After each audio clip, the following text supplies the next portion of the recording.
Сайн байцгаана уу эрхэм үзэгчдийн мэндийг хүргье. Өнөөдөр бол 25 оны 9 сарын 24 лав гараг. Вашингтон дэсийн одноо үдээс хойш 5 цаг өнгөрч байна. Ажлын дараагаар энэхүү товч мэдээг тав хүнтэй хуваалцж байна. За мэдээний үндсэн агуулга бол Техас мужийн Даллас хотноо зайсын саатуулах төв рүү буутай этгээд халдаж улмаар айсын хорионд байсан 2 хүн амнаас алдсан. За ийм хамсалтай хэрэг өнөөдөр өглөө гарлаа. За эксролжуудын мэдээж байгаас үзэхэд сэжигтэн бол байшингийн дээвэр дээрээс айсын хоригдол очиж явсан машин болон мөн барилга руу буудсан гэдэг.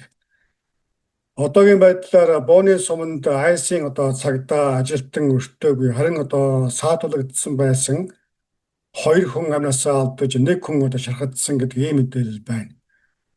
За хэрэгтэн сэжигтэн бол үндсэндээ байшингийн орой дээрээс буудсан улмаар өөрийгөө буудаж өгүүлсэн байдалтайгаар олдсон гэдэг мэдээлэл байгаа. За ингээд албаны хүмүүсийн хийж байгаа мэдээлэлээс үзэхэд бооны суман дээр хонгон дээрээс айсын эсрэг зүйл битсэн зүйл олдсон тухай мэдээлж байгаа. Тиймээс үүнийг бол үндсэндээ айсын ажиллагааг эсэргүүцсэн хүний үйлдэл мөн гэсэн ийм урьдчилсан дүгнэлтэнд бол хүрч байна.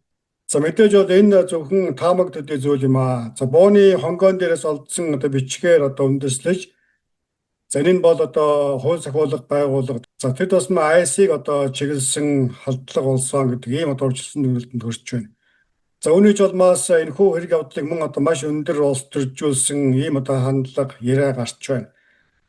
За Техас мужийн захирагч мөн Техас мужийг төлөөлдөг сенатор төлөөлөгчдийн танхимын гишүүд. За ингээд дэд ерөнхийлөгч мөн өнөөдөр өдөөс хойш ерөнхийлөгч Трамп нарын зүгээс үүнийг улс төрийн зорилготой. За тэр тусмаа Трампын засгийн газрыг чиглэсэн.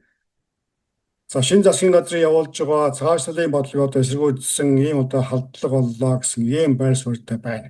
За ингээд ямар ч тач өнөөдөр өглөө орон нутгийн цагаар 7 цагийн үед ийм хамсалтай үйл явдал болж өнгөрсөн байна. За хэрэг явдлын мөрөөр мэдээж цаашдаа мэдээлэл тодорхой болох байхаа. За ингээд 7 хоногийн том мэдээгээр магадгүй энэхүү үйл явдлын мөрөөр шинжилсэн мэдээллийг хүргэх болно.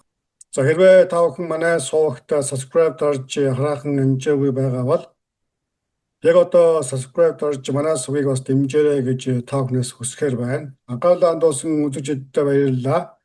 Дараагийн мэдээгээр удахгүй уулзъя.